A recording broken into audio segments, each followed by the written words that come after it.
and I just wanted to say welcome. Thank you so much for coming.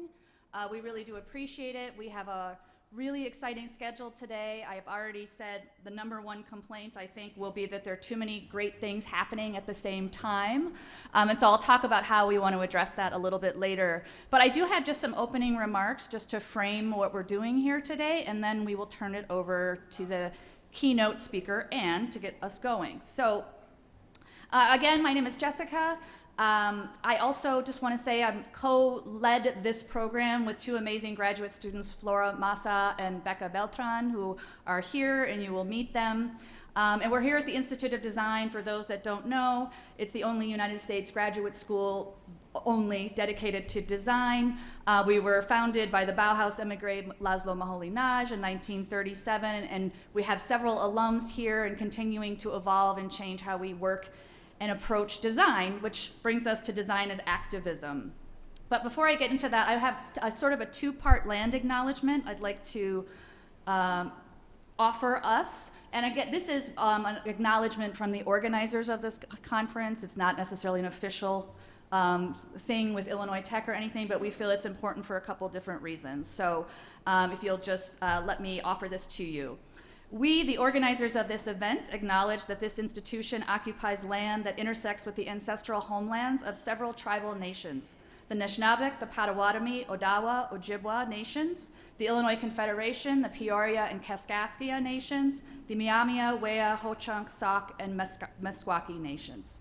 The Menominee, Kickapoo, and Mascoutin nations also call the region of northeastern Illinois home. Indigenous people continue to live in this area and celebrate their traditional teachings and lifeways. Today, Chicago is home to one of the largest urban indigenous populations in the United States, and this land remains an important place for indigenous peoples. It is our responsibility to acknowledge this historical context and build reciprocal relationships with the tribal nations on whose lands we are situated. We know that land acknowledgements can simplify complex histories and obscure present harmful actions. Without action, they're optical allyship. We hope that many of the issues we'll talk about today are about intentional action around many different oppressed and marginalized groups, including indigenous peoples. In addition, we acknowledge that this university is in Bronzeville, a center of African American history on Chicago's South Side. Forced to live in this area due to racist housing laws in the early 20th century, Bronzeville's residents worked cooperatively to establish a vibrant community with business, culture, and community institutions that did not have the racial restrictions enforced in most parts of the city. However, following World War II, residents faced increasing hardship or were forced out due to ongoing disinvestment, persistent segregation, racist housing practices, dwindling public transit, and the construction of interstate highways. So some of the university buildings you see on campus today were constructed following the forced demolition of historic buildings such as the Mecca Flats, which Illinois Tech demolished in 1952 to make space to construct Crown Hall. However, in recent years, we've seen Illinois Tech acknowledge this history, so I just kind of want to point out the multiple threads here and begin to repair relations with the Bronzeville community. And these efforts can be seen in the new book by Professors Michelangelo Sabatino and Kevin Harrington, Building, Breaking, Rebuilding, the IIT campus and Chicago's South Side, and also efforts in community engagement led by Alicia Bunton, Assistant Vice President of Community Affairs, and ID's own Dr. Weslyn Ashton, to unify our efforts around creating mutually beneficial partnerships between Illinois Tech and neighboring communities. So I know that was a bit long, but I really just kind of want to acknowledge all the history that's in and around us. Much of these issues will surface again throughout the day. So now on to what we're here for. I want to explain how this came about and just frame it. I am first and foremost an educator, and so we have a lot of students that will be here today, and I just kind of want to provide some framing for that and the rest of you. This symposium was originally conceived by Kristen Geekin, our Assistant Dean and Senior Director for Content, and former faculty members Laura Forlano and Chris Rudd, who is here today. The symposium was always intended to serve as a counterpart to an exhibition currently on display at the Chicago History Museum called Designing for Change, Chicago Protest Art in the 1960s and 70s. Both that exhibition and this event are supported by grants from the Terra Foundation as part of its Art Design Chicago initiative.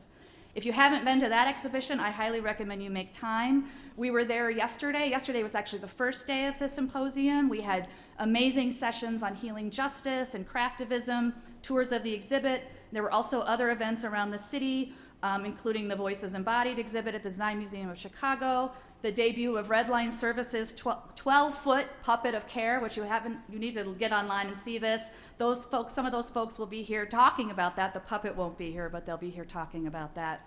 And we also had a community reading and workshop that was focused on environmental justice and everyday life. And so that brings us to the second part of this event, what we're here for today. And I just want to say, we think of this as one in many of an ongoing conversation about designers activating for change. Within the past year alone, this includes things like the Activism Symposium, the Association for Community Design Annual Conference, and the Design Summit for Friends of Friends. In other words, we didn't start this conversation and it doesn't stop here. And I know, Marlene, you're here from People's Action. We have an event on the 26th, Design for the Movement. We have lots of other things coming up and going on, especially related to the election, which Anne will be talking about as well. And so we'll share some of that with some handouts on the way out. So again, this is part of a flow. This isn't the be-all, end-all. We're not capturing everything. To further situate you today, I just want to talk about what we mean by activism here. The word activism comes from the Latin word actus, a doing, a driving force, or an impulse. In many ways, this is perfectly suited for design. We understand design as activism, as taking action, putting theory into practice, and learning through doing and making. Yet design is also deeply entangled with capitalist systems, with many designers working in service of clients that prioritize profit, expansion, and growth. So we ask, what space is there for activism, for social and political change within those contexts? Angela Davis is often quoted as talking about how the word radical means grasping something at the root. The interventions we will talk about today take place at all levels across the spectrum of engagement and impact. Some of you are directly grasping for the root, while others may not even have access to that.